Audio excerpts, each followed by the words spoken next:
udah jadi. Baik. eh, Assalamualaikum warahmatullahi wabarakatuh. Waalaikumsalam Waalaikumsalam warahmatullahi warahmatullahi wabarakatuh. Di sini saya bersama rekan saya yaitu Risma Widya akan menjelaskan tentang etika lingkungan. Lanjut, Mbak Risma.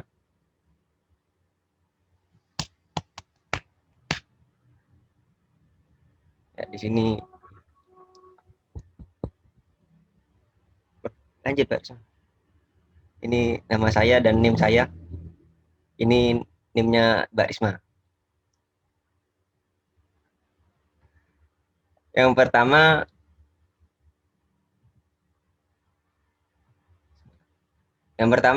ada etika dan masalah lingkungan.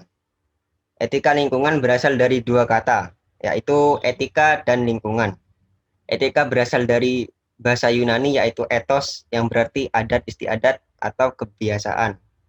Ada tiga teori mengenai pengertian etika, yaitu etika deontologi, etika teologi, dan etika keutamaan. Etika deontologi itu sendiri adalah suatu tindakan dinilai baik atau buruk berdasarkan apakah tindakan itu sesuai atau tidak dengan kewajiban. Etika teologi adalah baik buruknya suatu tindakan berdasarkan tujuan atau akibat suatu tindakan. Sedangkan etika keutamaan adalah mengutamakan pengembangan karakter moral pada diri setiap orang. Lingkungan adalah segala sesuatu yang ada di sekitar manusia yang mempengaruhi kelangsungan kehidupan kesejahteraan manusia dan makhluk hidup lain, baik secara langsung maupun secara tidak langsung.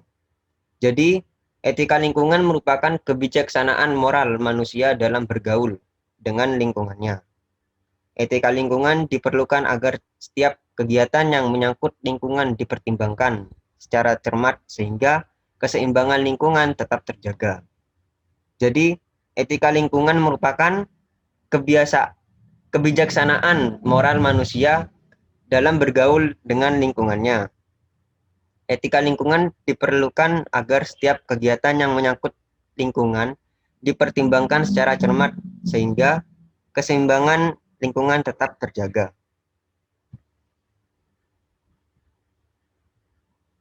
Jadi di sini ada tiga teori etika lingkungan. Yang pertama ada teori antroposentrisme, yang kedua biosentrisme, dan yang ketiga ekosentrisme. Jadi yang pertama ini antroposentrisme ini manusia sebagai pusat sistem alam semesta. Hanya manusia yang mempunyai hak, kepentingan, dan nilai atas alam. Kepentingan manusia yang paling utama, paling penting, dan paling tinggi. Lalu segala sesuatu yang lain di alam hanya dinilai sebatas fungsinya. Lalu melahirkan sikap dan perilaku manipulatif, eksploitatif, dan tanpa kepedulian satu sama lain. Lalu jadi intinya ini antroposentrisme ini manusia tuh sebagai pusat dari perhatian, jadi menghiraukan alam. Jadi teori ini teori yang buruk sekali. Lalu ada yang kedua, teori biosentrisme. Teori biosentrisme ini teori lingkungan memandang setiap kehidupan dan makhluk hidup mempunyai nilai dan berharga pada dirinya sendiri. Tidak hanya manusia yang mempunyai nilai, alam juga mempunyai nilai pada dirinya sendiri, lepas dari kepentingan manusia. Nah, jadi yang teori biosentrisme ini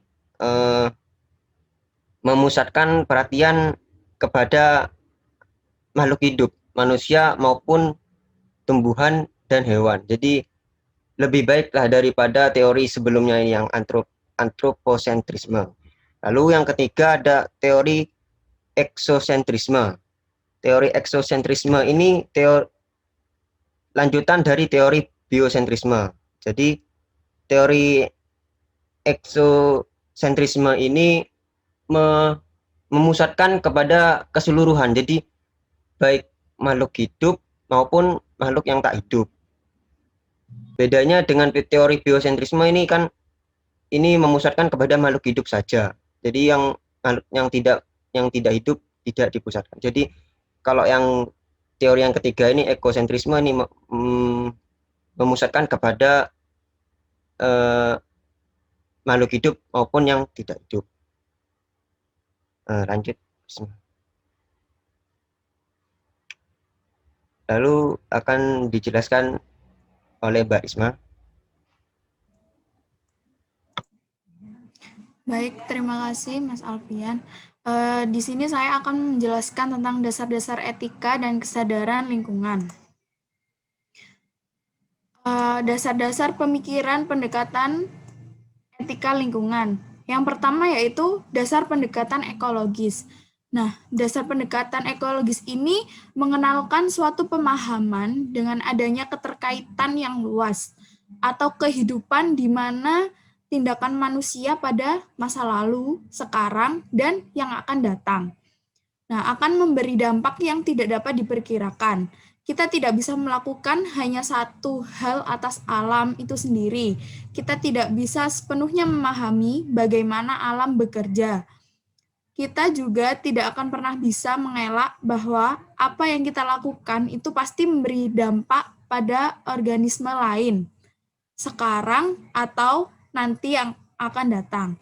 Nah, yang kedua yaitu dasar pendekatan humanisme. Dasar pendekatan humanisme ini setara dengan pendekatan ekologis. Nah, dasar pendekatan ini lebih menekankan pada pentingnya tanggung jawab kita untuk hal dan kesejahteraan manusia lain atas sumber daya alam. Lalu, untuk yang ketiga yaitu dasar pendekatan teologis. Nah, dasar pendekatan teologis ini merupakan dasar dari kedua pendekatan yang sebelumnya, yang bersumber pada agama-agama yang nilai-nilai luhur dan mulia ajarannya menunjukkan bagaimana alam yang sebenarnya diciptakan dan bagaimana kedudukan dan fungsi manusia serta interaksi yang selayaknya terjalin antara alam dan manusia.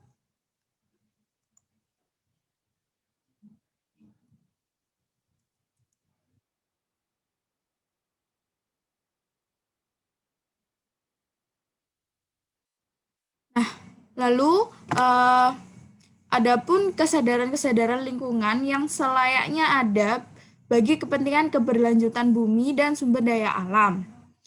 Yang pertama yaitu manusia bukanlah sumber utama dari segala nilai. Yang kedua, keberadaan alam dan segala sumber dayanya bukan untuk manusia semata, tetapi untuk seluruh spesies organisme yang ada di dalamnya. 3. Tujuan kehidupan manusia di bumi bukan hanya untuk memproduksi dan mengkonsumsi, tetapi sekaligus mengkonservasi dan memperbarui sumber daya alam.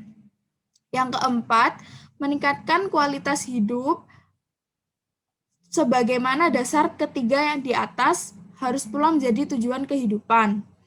Yang kelima, sumber daya alam itu sangat terbatas dan harus dihargai serta diperbarui. Yang keenam, hubungan antara manusia dengan alam sebaiknya kesetaraan antara manusia dengan alam. Semua hubungan dengan semua organisme hidup dalam kerjasama ekologik. Lalu, yang ketujuh, yaitu kita harus memelihara stabilitas ekologik dengan mempertahankan dan meningkatkan keanekaragaman biologis dan budaya. Yang kedelapan, fungsi utama negara adalah mencanangkan dan pengawasan pemberdayaan sumber daya alam, melindungi individu dan kelompok masyarakat dari eksploitasi dan perusakan lingkungan. Yang kesembilan, manusia hendaklah saling berbagi dan mengasihi, tidak individualis dan mendominasi. Yang ke-10, setiap manusia di planet bumi adalah unik dan memiliki hak atas berbagai sumber daya alam. Yang ke-11, tidak satupun individu manusia, pihak industri atau negara berhak untuk meningkatkan haknya atas sumber daya alam.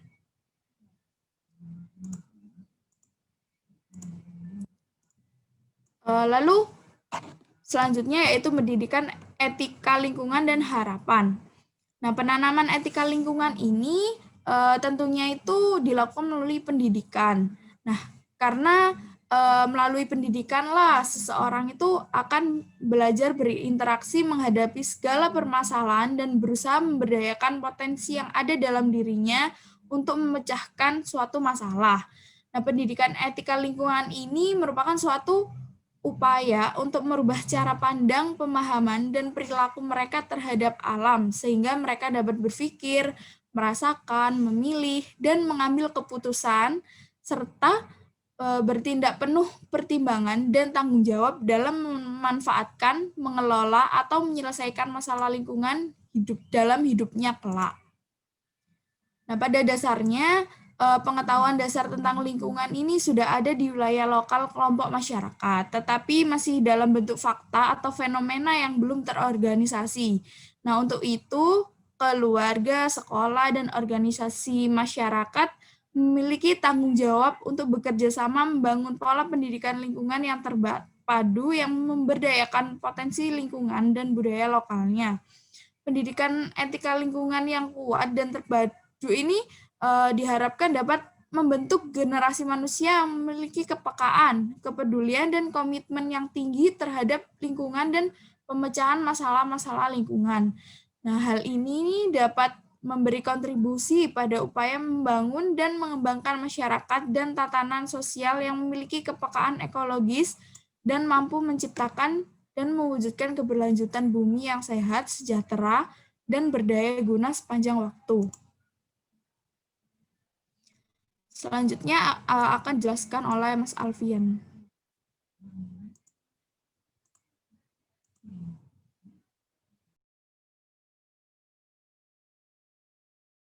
Baik, implementasi dalam matematika ini salah satu pertanyaan yang paling menantang yang dihadapi seorang guru matematika. Jadi untuk beberapa topik dalam matematika ini bisa seperti mengindikasikan manfaat pada topik yang dipelajari oleh siswa. Jadi sebuah matematika ini bisa jadi intinya saja implementasi dalam matematika ini yaitu seperti pembelajaran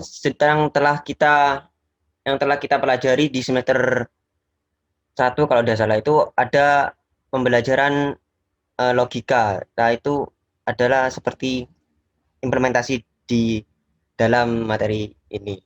Jadi mungkin itu dari saya dan Mbak Risma. Kurang lebihnya saya mohon maaf. Nah, ini kurang lebihnya saya mohon maaf. Assalamualaikum warahmatullahi wabarakatuh.